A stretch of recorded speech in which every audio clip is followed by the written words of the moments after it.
Amen. I would encourage everyone. The next couple of days are going to get really busy. You're going to be going from turkey dinner to ham dinner. If you're lucky, you'll get them both at the same location. But you're going to be going around. I would really encourage everybody to take 15 minutes and do what Joanne did. Just sit down with a pen and paper or sit at your computer and just start to write. I guarantee you, the troubles that you're going through in that moment will fade away when we just remember what Christ has done for us. So why doesn't everyone find 10 or 15 minutes and do that? Today we're in our third week of the series on Elisha. And you heard Pastor Natasha a few weeks ago, wasn't part of the series, but she talked about burning some plows. Last week we talked about digging ditches and the importance of having faith. We got to remember that we can dig a ditch, but only God can send the rain. We can do the act of faith, but it's still, we need God to send the rain. Every step that we take of faith moves us closer to the one who is faithful. So we've burned some plows, we've dug some ditches, and today we're going to do something else. We're going to grab some jars. Today is for everyone, but I believe that it'll speak to those of us in the room, or those of you in the room, that might be feeling really overwhelmed by life. Not enough energy, not enough time. Maybe your life feels really chaotic or out of balance. If you find yourself feeling like that today, I want you to know that God has got something for you today in this moment. My prayer is that God would use this story that we're going to talk about to speak to you in a way that only God can. So we're going to look into this story. It's found, you can look it up. It's found in 2 Kings. We'll just skip the video for today, Joel. In 2 Kings, chapter 4. And it's on the screen. You can look it up on your phone. And here's how the story starts. The wife of a man from the company of the prophets cried out to Elisha, "Your servant, my husband, is dead, and you know that he revered the Lord. But now the creditor is coming to take my 2 boys as his slave." Elisha replied to her, "How can I help you? Tell me, what do you have in your house?" "Your servant has nothing there at all," she said, "except a small jar of olive oil." Now if we look at just these few verses, there's actually a whole lot of amazing things in these verses. We don't know her name. We don't know who she is really. But according to Jewish tradition, many believe she was actually the wife of the prophet Obadiah. But we don't know that for sure, but tradition tells us that. If this is the case, it would be no wonder she was in financial need, because Obadiah was known for protecting and providing for over 50 other prophets. So if indeed it was Obadiah's wife, he would have taken all the resources that he needed to meet the needs of other prophets. I mean, honestly, it would not be uncommon at all for a prophet's family to be financially in trouble, because they were always on the move and they were always on the run to try to stay ahead of people that were angry at them for what they said. And so, just imagine, if you can picture this, you've got a widow. She's maybe in her mid-30s or a little bit later 30s. She's lost her husband. She's got no chance of meaningful employment, because in the culture, women were unemployable unless they would take a job that no one else wanted to take, or a job that no one else would want. I mean, you don't have to use your imagination very long to find out what that job would be. She would have to become a lady of the evening. She would have to have this real, she was in this really, really bad place. She lost her husband. How many have ever found themselves in a really, really desperate spot? Probably all of us. This was her. I know that I have felt like her. Stuck in that spot. So she's in a bad spot without her husband, without being able to be employed, and she has a creditor. I mean, now we know if we don't pay our bills, we have creditors that call us. And you know, if you've had a creditor call you, it is exhausting. Google has been calling me 5 times a day for the last month, wanting me to update my information, or our church's information on Google. Ain't nobody got time for that. But she didn't have creditors calling her. They were coming to take her sons from her. So she's in a terrible place. She can't work. And they were coming to get her sons. Because if she couldn't pay her debt, they would take her sons, sell them into slavery, and then they would use that money to pay her debt.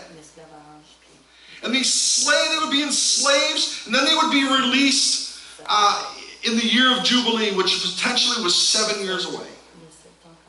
So it doesn't get any worse than this, humanly speaking.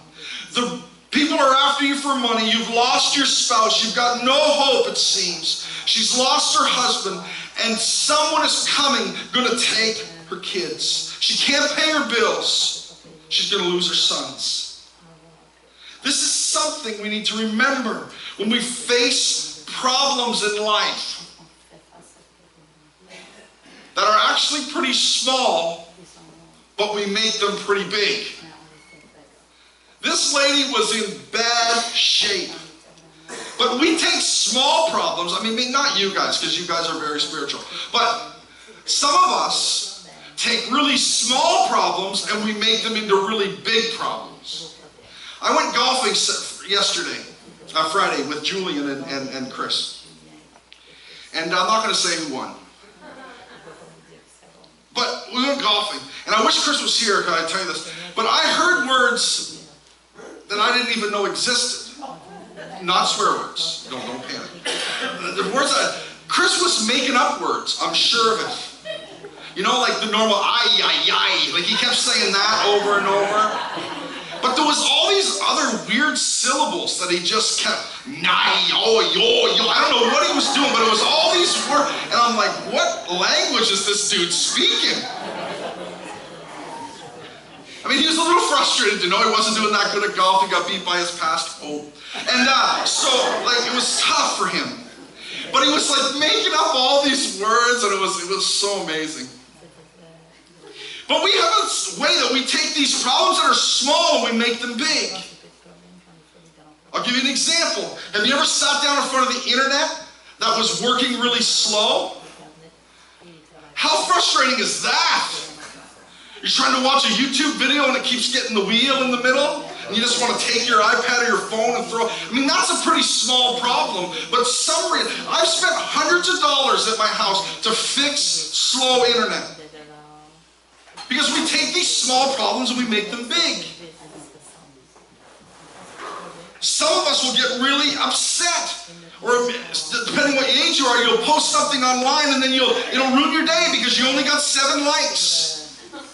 And we take this small problem, we make it into a big problem. You're like, but that was my best side. I took the selfie at the perfect angle. Everything was perfect, the lighting, everything. But many of us today, we take these small problems, they're just entry-level problems, and we make them huge. Some of you here today say, no, Troy, I don't have small problems, I got some big problems. My marriage is barely hanging on, and I don't know if it's going to make it. Some of you have loved, and your love has been betrayed, and you've been lied to. You've got children that have gone the wrong way. Some of you may have a financial situation that's so tough that it stopped you from being generous.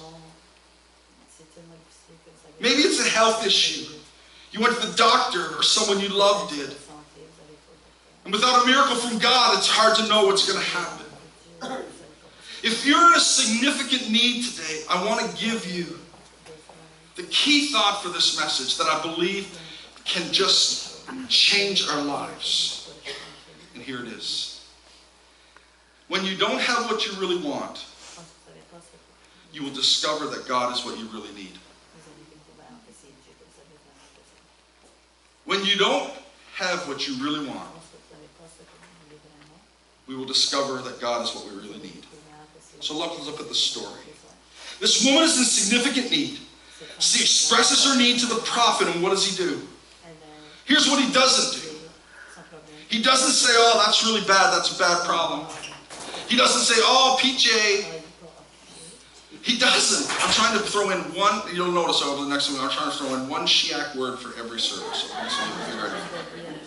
He doesn't say, oh, well, you know what? Sucks to be you, you deserved it. He doesn't say, oh, that's bad, I'm thinking about you. It's always funny when things go bad and someone comes to you or comments on Facebook and they say, oh, I'm thinking about you. And I feel like coming back, listen, guy, don't think about me, pray for me. Because thoughts are just thoughts. But he doesn't do that. He makes himself available to her. Now this is hard because it takes time and it takes energy and we have to put aside what we want to do, but he makes himself available to her, and that's what he does. It says this in verse 2 of 2 Kings 4. He says, how can I help you? I'll give you a hint on this Thanksgiving weekend. If you want to change the world, or you want to make a difference in your world, you want to help the world be filled with joy, start every day saying, God, I'm available to be your representative. How can I help you? Anytime there's a need, we need to make ourselves available because that's what Jesus would do. But how many know we just get too busy for that? And instead we'll just say, you know what, thinking about you, praying for you. Then he says something to her that is beyond profound. He respects her dignity. A woman who's lost her husband, who may lose her children. He says, tell me what you have in your house. He doesn't say, listen, I have all the answers. I have what you need. Just listen to me and do these 3 steps and everything's going to be fine. He says, tell me what you have in your house. She says, your servant has nothing at all. How many ever felt like that? God says, what do you have? And you say, I have nothing. She replies, your servant has nothing at all.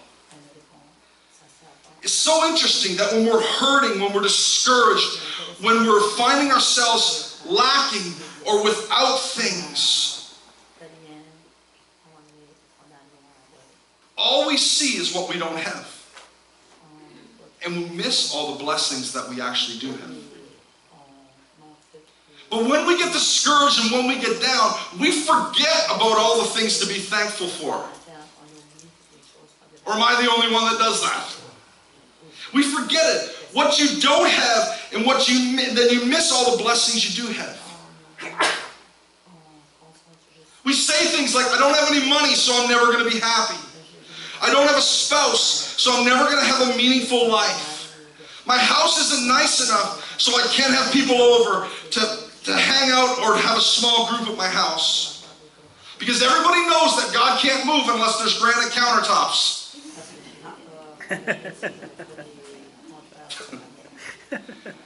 I don't have what I want, so life doesn't matter. I have nothing to wear. How many have ever said that? You got enough clothes in your closet to clothe an African village. And you touch them all and say, I got nothing to wear. I'm not saying that one sex does that more than the other. But one sex does that more than the other. Because we're focused on what we don't have. It's funny how when we're in our greatest need, we focus on what we don't have. And that's exactly what this poor widow was. She's lost everything. She could lose her kids, but she doesn't see what she has. She only sees what she doesn't have. If you're taking notes, write this down. Stop waiting for what you want and start working with what you have. Stop waiting for what you want and start working with what you have. In 2 Kings 4, she says this. He says this. What do you have in your house? Your servant has nothing there except a small jar of oil. I don't have anything there at all. Oh yeah, except I have this one thing. Stop waiting for what you want and start working with what you have. We say, God, I don't have anything. I don't have that. Oh yeah, but I have this one talent that you've given me. Oh God, I don't have this, but you know what? I have. I challenge each of us this morning to take some time this weekend to write down, God, speak to me. What do I have to be thankful for? What have you provided for me? We need to stop waiting for what we want and start working with what we have. I mean, what good is one small jar of oil? Olive oil was actually incredibly valuable in these days because it was rare and it had tons of important uses. But she only had a little bit. Oil was used for cooking. It was used to help lamps burn. It was used as a moisturizer because they couldn't just go to spend thousands of dollars on perfume or whatever they needed. Old age cream. It was used, not that anyone would do that here. It was used to keep leather pliable so that it could be used and moved. It was used to keep an iron from rusting. It was used as an offering to God. It was used to help anoint people in their services. She only had a little bit, but what she had was really important. It was valuable, but she didn't have a lot. I'm so thankful that I serve a God who specializes in doing a lot with a little. We serve a God who is absolutely capable of doing a lot with a little. All through Scripture, you see it again and again and again. In the New Testament, Jesus teaches thousands of people. And they gather, there's 15 to 25,000 people. And they don't have food. Well, they probably had some food, but no one would share it. It was in their purse and they didn't want to share it. Because there was probably enough moms there to feed everyone, because moms have everything in their purse. The disciples said, who's going to feed them? I have no food. Little boy came, and he had just a few fish and a little bit of bread. And Jesus took a little, and he fed 15 to 25,000 people. Because he specializes in taking a little and making it a lot. In the Old Testament, there was a whole army that was called the Philistines, and they were afraid because of one man. His name was Goliath. And he stood them down, and guess what God used? He used a shepherd boy that nobody else would use. He used a little to do a lot. If you just have a little bit of faith, we serve a God who can take that faith and do a whole lot with a little. And Elijah says, what do you have in your house? God asked Moses one time, what do you have in your hand? He said, I just have a staff. And with that staff, God used it over and over and over again to part the sea, to bring water. He used a little. Let's stop waiting for what we want. Start working with what we have. Because God has given you everything you need to do everything He wants you to do. I mean, look at my life, for example. I mean, there's people in my life growing up that would never believe I would be here today. But God had used a few gifts, and He's done the rest. There might be a guy here that say, you know what, I'm not a good provider. I don't make enough money. I wish I did. But God would say to you today, you know what, you're home in the evenings with your family. And I'm going to turn that little bit to a lot. Stop waiting for what you want and start working with what you have. Second thought. We're going to offer God what we have and trust him to give us what we need. 2 Kings 4:3-7. Elisha says, go around and ask all your neighbors for their empty jars. Go get some empty jars. Don't ask for a few. Then go inside, shut the door with you and your sons. And pour the oil from the jar that you have and start filling the jars that you've collected. Go get a bunch of jars. All you have is a little bit of oil. But trust God as you pour out all you have and put it inside the jar. God will refill your jar and give you what you need. When she had faith to offer God what she had, God gave her everything she needed. She left him, she shut the door with her sons, brought her the jars. They kept bringing her jars and she kept filling them, filling them. And she says, okay, get me another jar. And she says, there's no jars left. And only when there was no jars left did her oil run out. As long as there was an empty jar, God would fill it. But when there was no more jars, the oil stopped flowing. Now go sell the oil, they said. Use this oil to pay your debts. And you and your sons can live on with what's left. When she offered the little she had, God gave her everything she needed. As long as there was an empty jar, the oil kept flowing. I understand this is a ridiculous request to ask her to take her oil that she had. We don't know how much it was, but to take the oil that she had and start pouring it out and to trust God. I realize that is hard. But he's asking the same for each one of us. Get a bunch of jars. You notice he didn't say, get these kind of jars, or get this size of jars, or get this shape of jars. All he said was get jars, but make sure they're empty. The only requirement was the jar was empty. It could have been a milk jar, a peanut butter jar, a cookie jar. 2 Corinthians 4:7 says this. But we have this treasure, which is Christ, in jars of clay.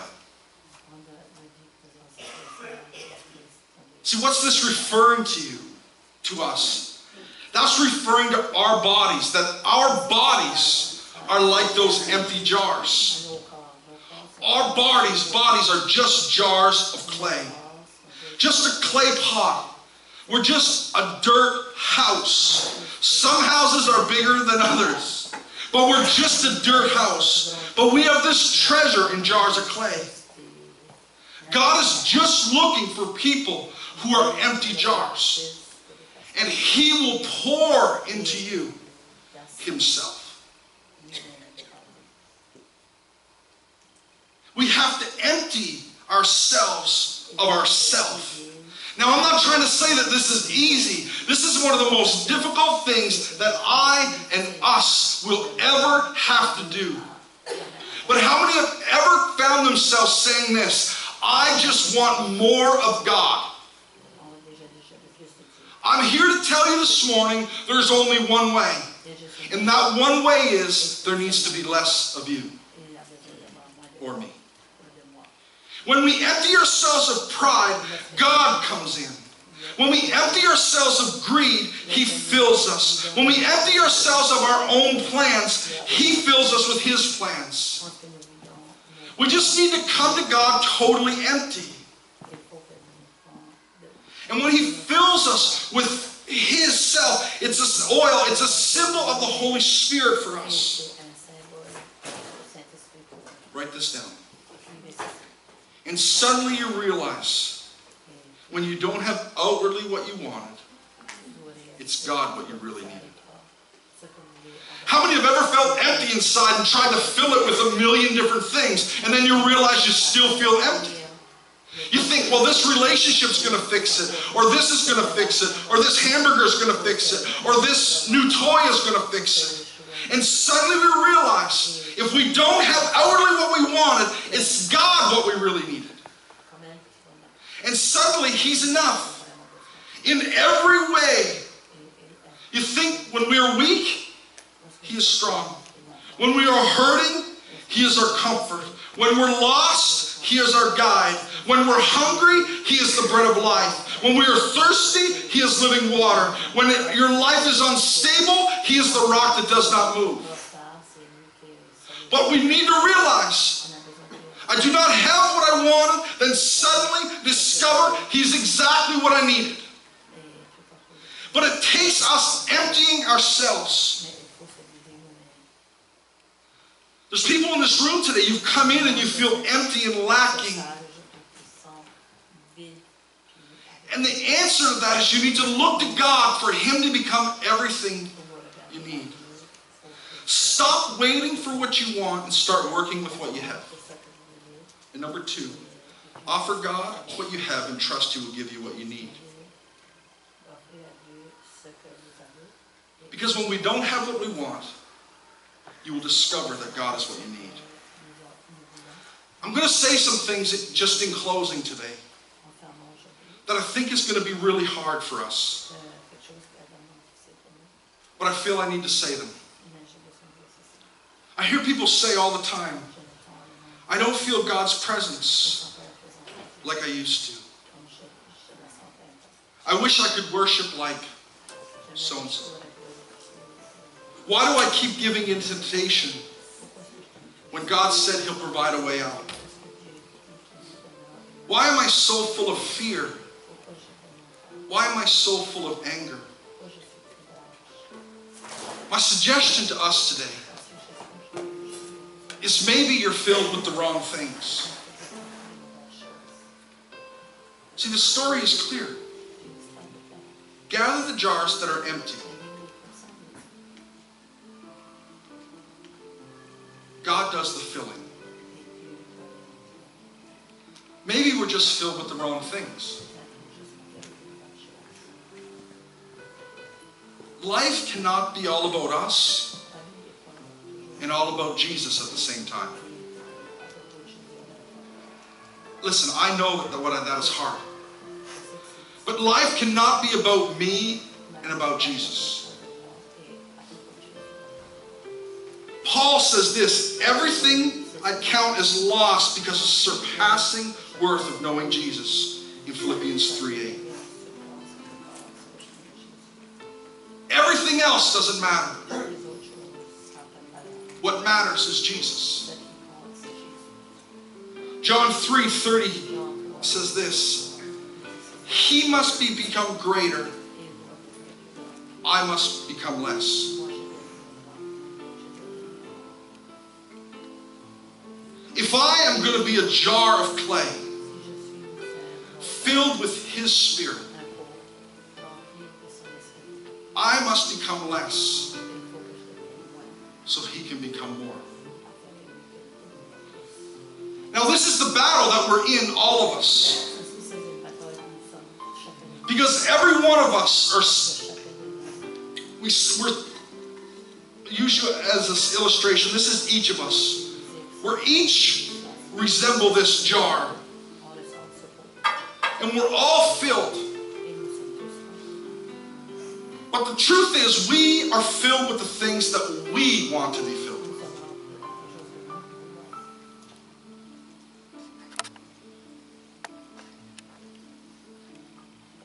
And then we find ourselves, what do I do with my lid that fast? And then we find ourselves knowing that our life is cloudy and dirty. But we can't figure out, and this is the battle for all of us, how do I get me out and Him in? How do I get my desires, my wants, my anger, my unforgiveness, my unwillingness to obey? How do I get that out and Him in? That's our battle. As a jar of clay, how do I house Him and get me out? How do I have more of Him and less of me? That's the battle. I'm here to tell you this morning There's only one way. To have more of God and less of me. How do I have God leading my steps? God leading my decisions? God dealing with my anger? God dealing with my fears? Taking God's way when He provides it for temptation? Worshiping when I don't feel like it? I want you to know that God wants to spend time with you. How? There's only one way. And I want you to know that it's not easy. But He must become greater. I must become less. Only way to get me out and Him in is to let Him fill us.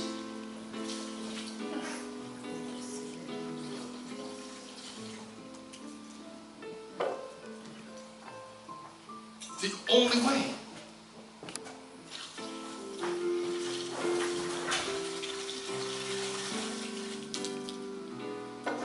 And eventually, He will fill us, and we will empty. Don't tell me what to do.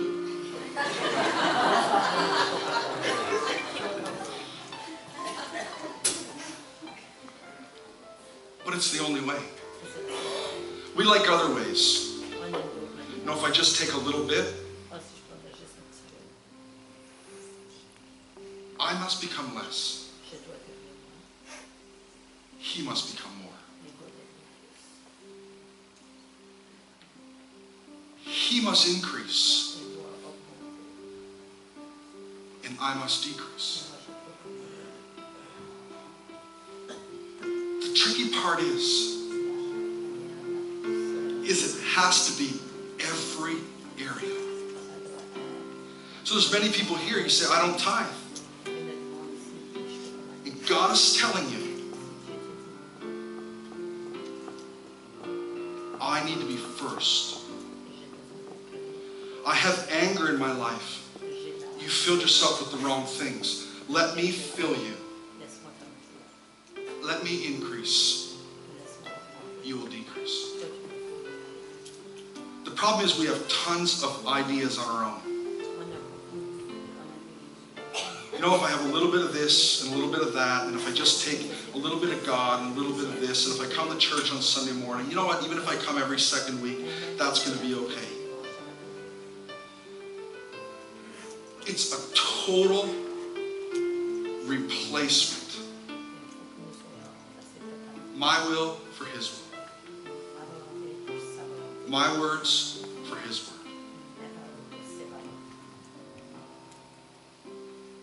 My actions for His grace. My weakness for His strength. God, pour yourself into me.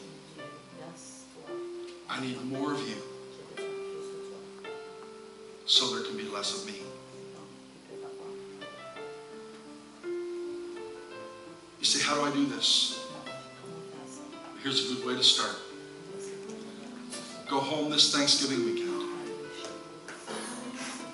Sit down by yourself. Just for 10 minutes. And say, God, what do I have to be thankful for? And just start to write it down. And then say, God, what's in here that needs to get out here? What needs to be replaced in my life?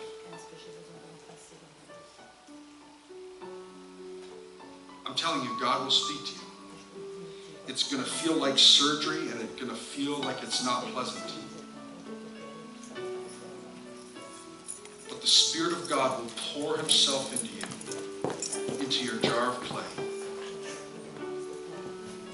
just like He did for this lady. And all she had to do was bring a jar that was empty, and He filled it. worship team is going to sing a song in our last 5 minutes. I'm going to ask you to do this, and you may not want to, and you don't have to. But I'd encourage you. If this is your prayer this Thanksgiving, God, less of me, more of you. I would like you just to make your way to the front. And as the worship team plays, just worship God. No one's going to pray for you. But just as an act of faith, God, this is less of me and more of you. Why don't we do that together? If that's your prayer today,